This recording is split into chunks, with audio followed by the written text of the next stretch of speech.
Hello, guys. Welcome back to my channel. So, I was always wondering because for me, Canadians were always known as polite, and even when you slap them from this side, they give you this one.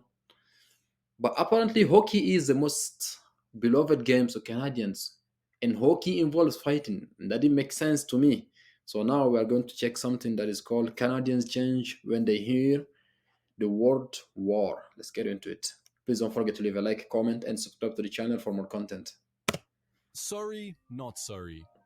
While Canadians are nowadays subject to the stereotype of hockey loving, maple syrup chugging, overly polite potheads, their wartime Damn. stereotypes in the First and Second World Wars had their enemies trembling in their boots and making Really? a hot mess in their trousers.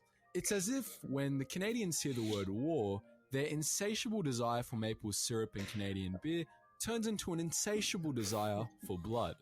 In saying that, however, they didn't. What is funny is like from what I've known and heard from about Canadians so far, it's funny to me when I cannot think of Canadian anything other than them being nice people. Always rush enemy positions with bayonets, meat cleavers, and spiked clubs, but were some of the most well trained and formidable soldiers on any front in any war. In this video, we're going to explore Canadian wartime reputation, keeping our scope focused on World War II and the heroic feats of individual Canadian soldiers therein. Okay,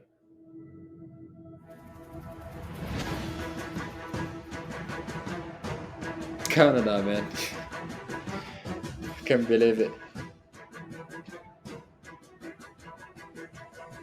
You're all supposed to be nice people.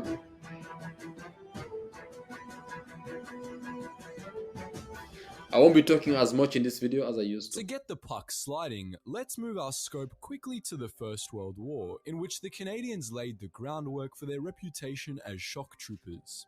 Mostly, the troops of the Canadian Corps were known for their savage raids on enemy trenches and their unwritten take no prisoner and kill the wounded policies. Locked in a stalemate in opposing trenches, the Canadians devised all manner of strategies and weaponry to flip the chessboard upside down and clean up the enemy pieces. Cutting through barbed wire, they crept upon them in the cover of night with painted faces, launching either savage, unforeshadowed raids or perking up their ears and eavesdropping on enemy plans. Wow. In said raids, the Canadians gorged their bayonets with blood and made good use of improvised melee weapons, paying little attention to attempts at surrender and skewering bandaged and unarmed men just the same as men on their feet with rifles. They even concocted an alchemist's shelf of homebrew explosives, like pipe bombs and jam jars loaded with nails and gunpowder. I think it's a safe bet to say that at least one grenade is made with a maple syrup jar. There are also tales of Canadian troops using temporary truces, like on Christmas Day, as a chance to catch their enemy with his stockings on, sending him grenades instead of Christmas ham and bullets through the brain instead of season's greetings.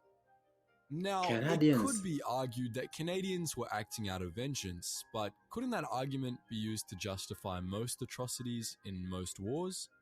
Okay. Canadian Lieutenant R.C. Germain's letter home to his parents makes the revenge excuse about as clear as the sap from a freshly tapped maple tree. After losing half of my company there, we rushed them, and they had the nerve to throw up their hands and cry camarade. All their camarade they got was a foot of cold steel, while I blew their brains out with my revolver. Despite Oh, being a little stab happy with enemy soldiers, Canadian troops were known for being quite, as we contemporary folk have come to expect, polite to civilian populations.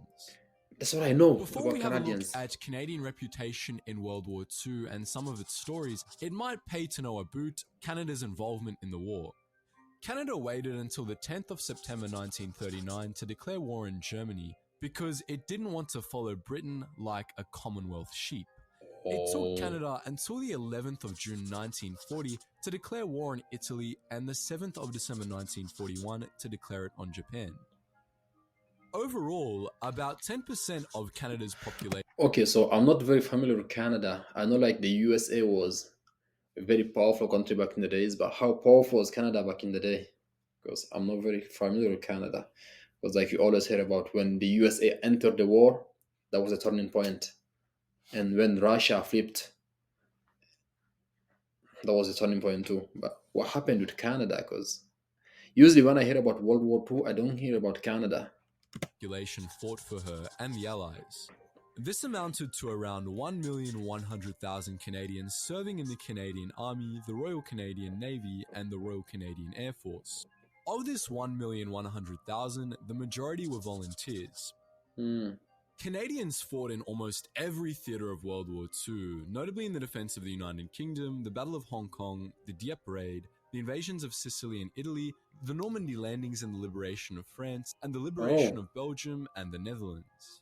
they were The everywhere. Canadian Navy escorted Allied ships across the Atlantic and maintained a high presence in the Pacific Ocean, and pilots from the Canadian Air Force flew under the wing of the British Royal Air Force.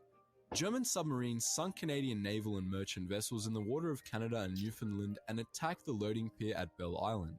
And the Japanese also attacked a lighthouse on Vancouver Island, though little else occurred in Canadian waters or on mainland Canada.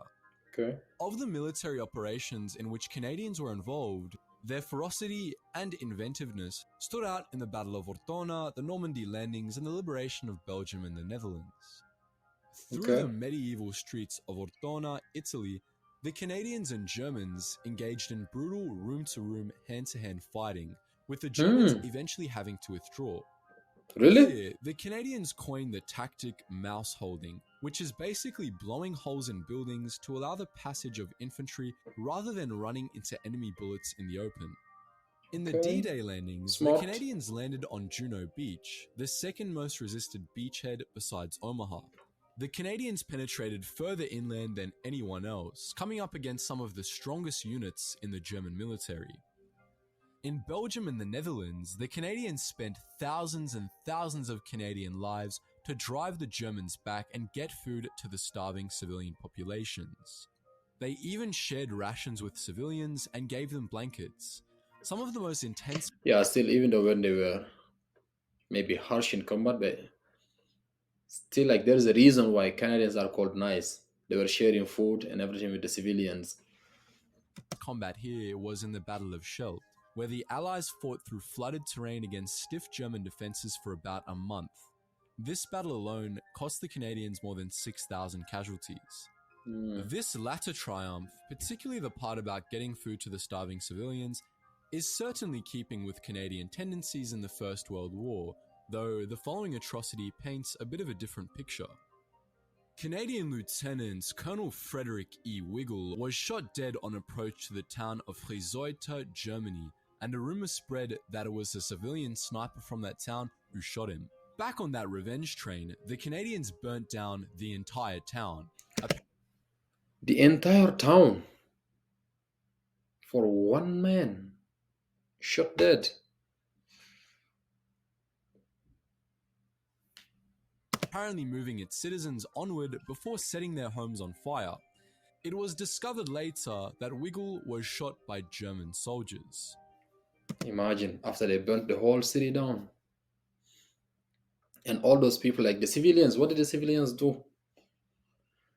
Like, this is what I don't understand in wars. One person commit an act of terrorism and things like that, and the entire country, the entire population is condemned to pay for one person's deed. That's not fair. Now, the intent of emphasizing Canadian brutality in World War I and mentioning the Friseute incident is not to take away from Canadian bravery in either world conflict. Like I said before, Canadians were some of the most well-trained and formidable soldiers on any front in any war, and I think the best way to communicate that is to share some stories involving some of the most heroic Canadian soldiers in World War II. Are those footages like real footages from World War II? On the 14th of December 1943, Canadian Captain Paul Triquet and his company, supported by an armoured squadron, tried to cross the gully and take the Casa Berardi, a hamlet on the Orto Orsona lateral, Italy.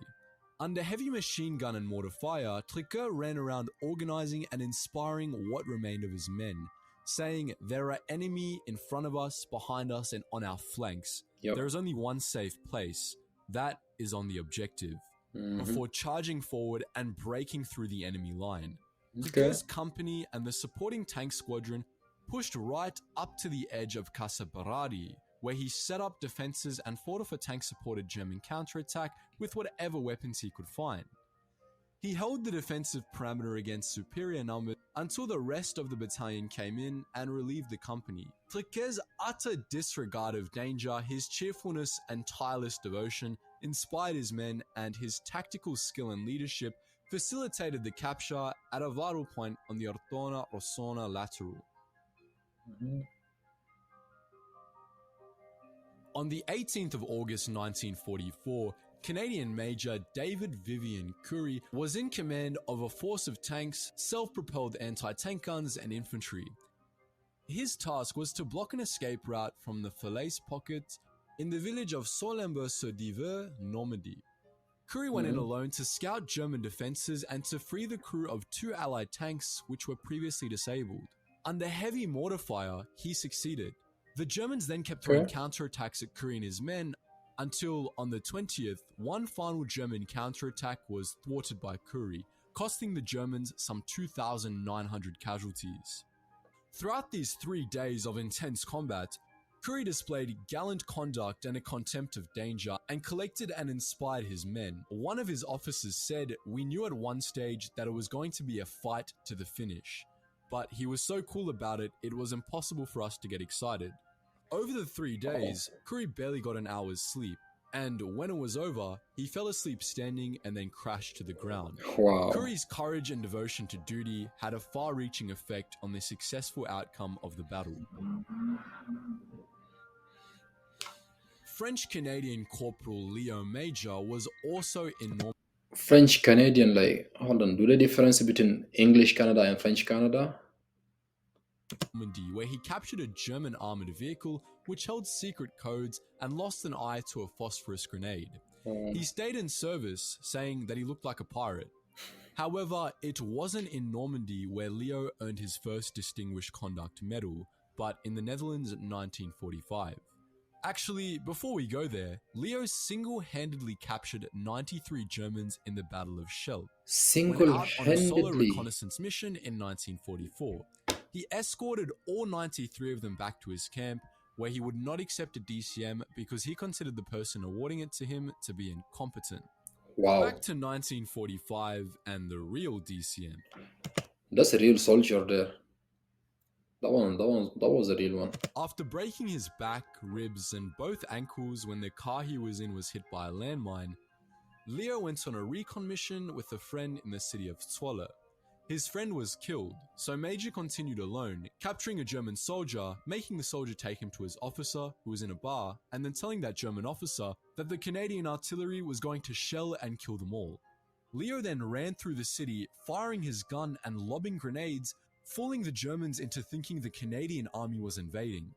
All through the night, Wow. Major brought captured German troops back to his camp, resting in civilian houses whenever he needed to catch his breath. Wow. He then set a Gestapo HQ on fire and assaulted a Nazi SS HQ before meeting with members of the Dutch resistance and informing them that he had liberated the entire city by Wow. himself. Let's Single-handed. say that last one is pure insanity. Wow. What an absolute machine. Yeah. Overall, based on the available evidence at least, I think Canadians in World War II abandoned their unofficial take no prisoner and kill the wounded policies of World War I.